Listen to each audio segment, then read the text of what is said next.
The year was 1462, and across the rolling hills of Wallachia, smoke rose from burning villages while the earth trembled under the weight of the largest army the Ottoman Empire had ever assembled.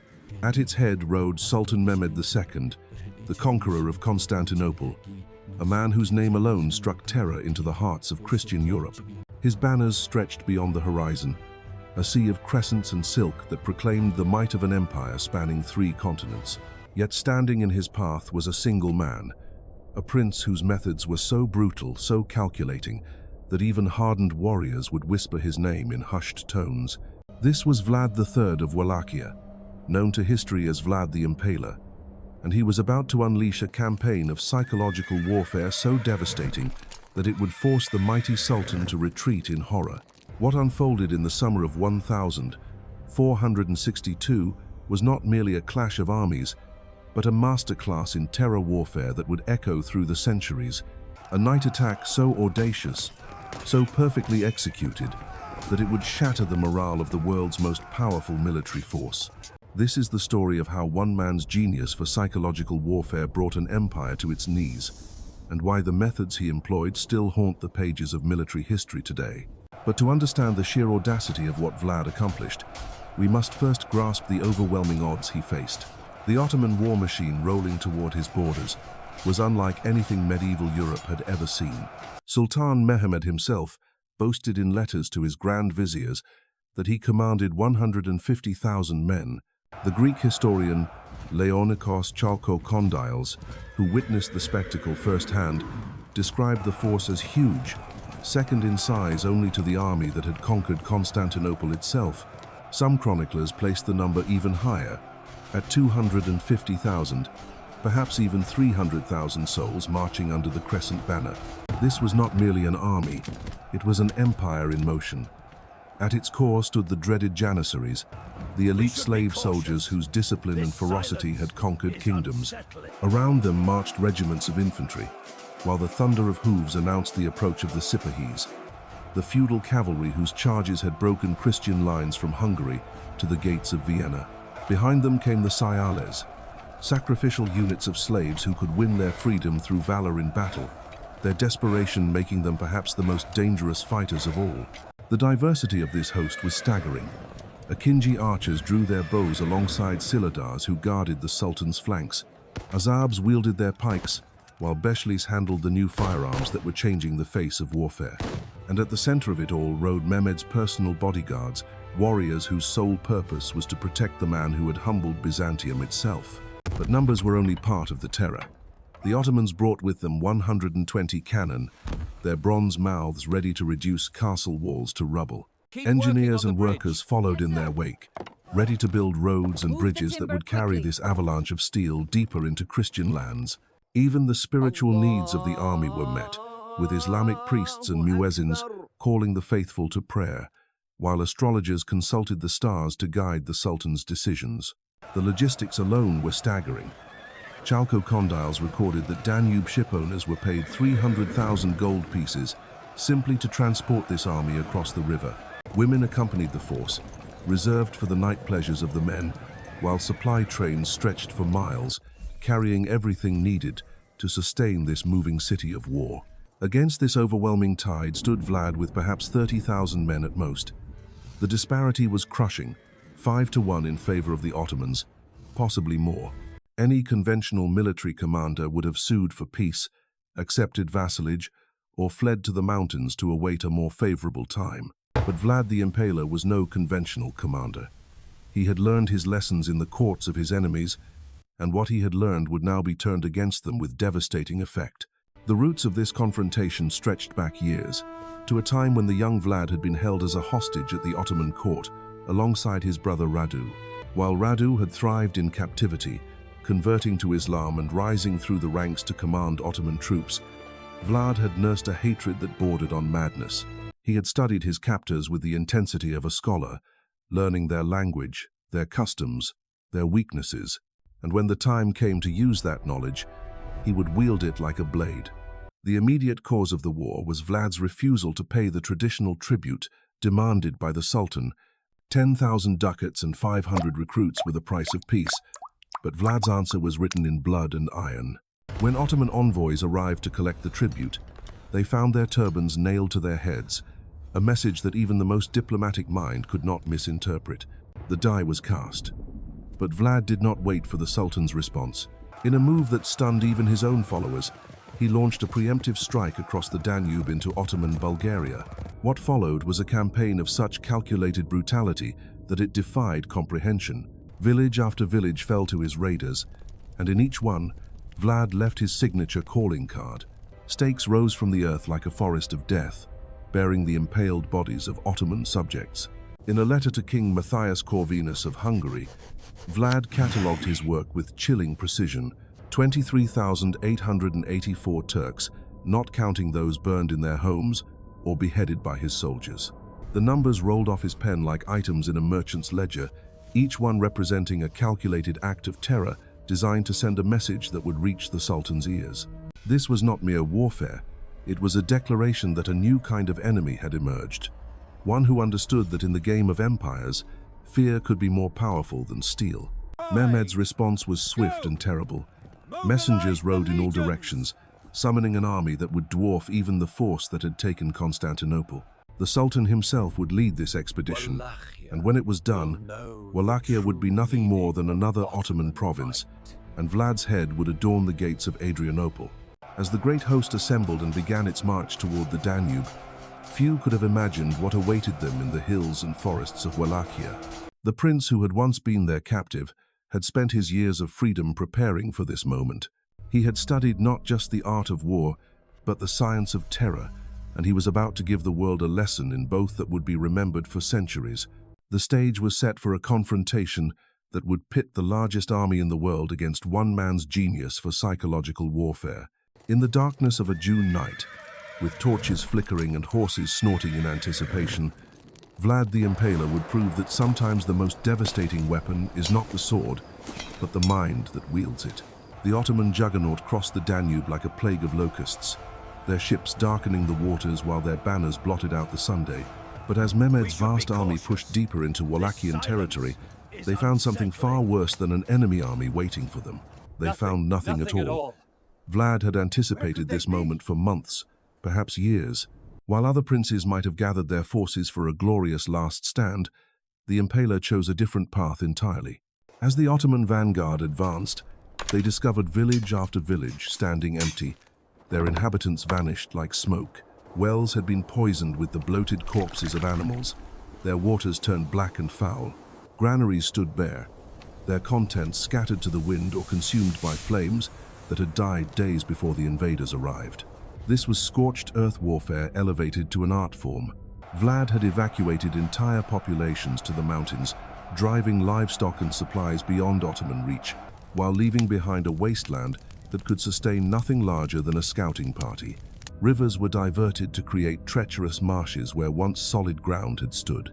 Roads were torn up and replaced with carefully concealed pits, their timber coverings disguised with leaves and brush, waiting to snap the legs of horses and men alike.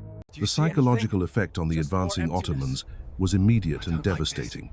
Turkish chronicler Tursun Beg would later write of how the front ranks reported that there was not a drop of water to quench their thirst. The heat of the sun was so merciless that soldiers joked they could cook kebabs on their mail shirts, but the laughter died quickly as reality set in. This was not the easy conquest they had expected. They were marching through a land that seemed cursed, where every step forward brought them deeper into a nightmare designed by a madman. For 7 days, Mehmed's army pushed forward, finding no man, no animal, nothing to eat or drink. The Sultan, who had conquered the greatest city in the world, now found himself the commander of a force slowly starving in hostile territory. His soldiers, accustomed to the rich plunder that followed Ottoman victories, instead faced empty villages and poisoned wells. Morale began to crack like ice under spring Sunday, but Vlad was far from finished. As the Ottomans struggled through his wasteland, Wallachian cavalry struck like lightning from the surrounding hills and forests. These were not pitched battles, but lightning raids designed to terrorize and demoralize.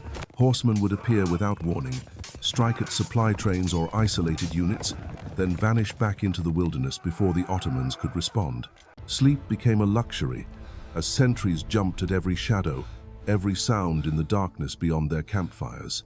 The Prince of Wallachia had learned well from his years of captivity. He understood that the Ottoman military machine, for all its power, depended on momentum and supply. Strip away both, replace them with fear and uncertainty, and even the mightiest army could be brought low. Each attack was precisely calculated, not for the casualties it inflicted, but for the terror it spread. Ottoman soldiers began to whisper among themselves, wondering what manner of demon they faced in these accursed lands.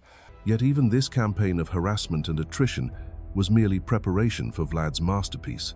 As the Ottoman army struggled toward Târgoviște, the capital of Wallachia, their commander was planning something that would demonstrate the true depths of his tactical genius. What he needed was intelligence, detailed knowledge of the enemy camp that could only be obtained through the most dangerous of methods. On the night of June 16th, as Ottoman sentries peered nervously into the darkness beyond their fires, a lone figure approached their camp. He wore Turkish dress and spoke perfect Ottoman Turkish, his accent bearing no trace of the Wallachian mountains. To the guards at the camp's perimeter, he appeared to be nothing more than a late messenger or perhaps a local guide seeking to curry favor with the conquerors. This figure was Vlad himself, disguised and walking calmly into the heart of enemy territory. The audacity of such an act defies comprehension. Here was a man with a price on his head, whose very name was synonymous with terror throughout the Ottoman Empire, strolling through a military camp containing over 100,000 soldiers who would have torn him apart with their bare hands had they recognized him. But Vlad's disguise was perfect, honed by years of observation and practice. He had spent his formative years among these people, learning not just their language but their mannerisms, their customs, their military protocols. Now he used that knowledge to walk freely among his enemies, his eyes taking in every detail of their disposition. He noted the location of the Sultan's great pavilion, marked by its distinctive standards and the elite guards who surrounded it. He observed the placement of the Janissary units, the positioning of the cavalry, the locations where officers gathered for their evening councils. Every detail was burned into his memory, every weakness catalogued for future exploitation. The Ottoman commanders, confident in their overwhelming superiority, had grown careless with their security. That carelessness would soon cost them dearly. As he moved through the camp, Vlad also gathered crucial intelligence about Ottoman morale and discipline. He heard the grumbling of soldiers exhausted by their march through his wasteland, the complaints of officers frustrated by the lack of easy victories. Most importantly, he learned from casual conversations that Mehmed had issued strict orders forbidding his men from leaving their tents during the night hours, a precaution designed to prevent panic in case of attack. This single piece of information was worth more than gold. Vlad now knew that when his assault came, the very measures designed to protect the Ottoman army would instead trap his enemies in their canvas prisons. The soldiers would be confined to their tents, unable to organize effective resistance, while confusion and terror did his work for him. Having gathered all the intelligence he needed, Vlad slipped away from the Ottoman camp as easily as he had entered it. No alarm was raised, no pursuit followed. To the guards who had seen him pass, he was just another face in the crowd, another servant of the Sultan going about his business in the night. They had no idea they had just encountered the most dangerous man in the Balkans, or that their fate had been sealed by his midnight reconnaissance. Back in the hills surrounding the Ottoman position, Vlad gathered his most trusted commanders and began to outline his plan. What he proposed was so bold, so seemingly impossible, that lesser men might have questioned his sanity. But these were veterans who had followed him through years of brutal warfare, men who had seen him achieve the impossible before. When their prince spoke of riding directly into the enemy camp under cover of darkness, they did not hesitate to follow. The preparations for the night attack began immediately, with Vlad selecting his most elite cavalry for the mission ahead. These were not ordinary soldiers, but hand-picked warriors who had proven themselves in countless skirmishes against Ottoman forces. 7,000 to 10,000 horsemen, each one a veteran of the brutal frontier warfare that had raged across the Danube for years. They were men who could ride in complete silence, who could strike with devastating precision, and who would follow their prince into the gates of hell itself if he commanded it. As the sun set on June 16th, these chosen warriors made their final preparations. Swords were sharpened to razor edges, horses were fed and watered, and each man checked his equipment with the methodical care of someone who knew his life depended on every buckle and strap. There would be no second chances once they entered the Ottoman camp. No opportunity to correct mistakes or retrieve forgotten items. Every detail had to be perfect. Vlad himself moved among his men, offering final instructions and words of encouragement. His presence was electric, radiating the confidence of a commander who had never known defeat. To his soldiers, he was more than a prince. He was a force of nature, a man who had stared into the abyss of Ottoman power and refused to blink. When he spoke of riding into the enemy camp, it was not with bravado, but with the calm certainty of someone who had already seen the outcome in his mind. The plan was elegantly simple in its audacity. Using the intelligence he had gathered during his reconnaissance, Vlad would lead his cavalry directly to the main gate of the Ottoman camp. There, speaking perfect Turkish and relying on the darkness to conceal his identity, he would order the guards to open the gates. Once inside, his men would spread chaos throughout the camp, while he and his personal guard drove straight for the Sultan's pavilion. The timing had to be precise. Too early and the camp would still be alert. Too late and dawn would expose them before they could complete their mission. Vlad chose the darkest hour before dawn, when human alertness naturally reaches its lowest ebb and shadows could hide an army of horsemen. The moon was new, offering no light to betray their approach, while the Ottoman sentries would be fighting the natural drowsiness that comes with the long watches of the night. As midnight approached, the Wallachian cavalry moved out in absolute silence. Horses' hooves were wrapped in cloth to muffle their sound. Metal equipment was secured to prevent any telltale rattling, and orders were passed by hand signals rather than whispered words. They descended from the hills like phantoms, their dark forms barely visible against the star-filled sky. The Ottoman camp sprawled before them like a small city, its countless tents arranged in precise military order. Campfires dotted the landscape like fallen stars, their light creating pools of illumination separated by deep pools of shadow. The scale was overwhelming, a testament to the might of the empire that had created it. Yet somewhere in that vast maze of canvas and rope lay their target, and Vlad guided his men toward it with the confidence of someone who had walked those paths before. At the main gate, the moment of ultimate audacity arrived. Vlad rode forward alone, his voice carrying clearly in the still night air as he called out in perfect Turkish. The guards, half asleep and expecting nothing more threatening than a late messenger, responded exactly as he had anticipated. The gate swung open, and in that instant, the fate of the Ottoman army was sealed. The Wallachian cavalry poured through the opening like a black tide, their silence finally broken as they spread throughout the camp. Suddenly, the night erupted in chaos as torches blazed to life, illuminating scenes of utter pandemonium. Horses reared and screamed as Wallachian riders cut through tent ropes and scattered supply wagons.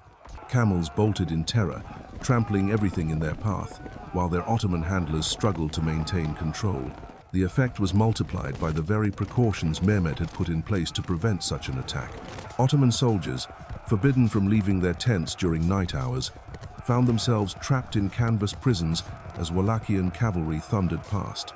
Those who did emerge found themselves disoriented in the darkness, unable to distinguish friend from foe, often striking down their own comrades in the confusion. Vlad himself rode at the head of his personal guard, cutting a path of destruction toward the Sultan's pavilion. His sword flashed in the torchlight as he carved through anyone foolish enough to stand in his way.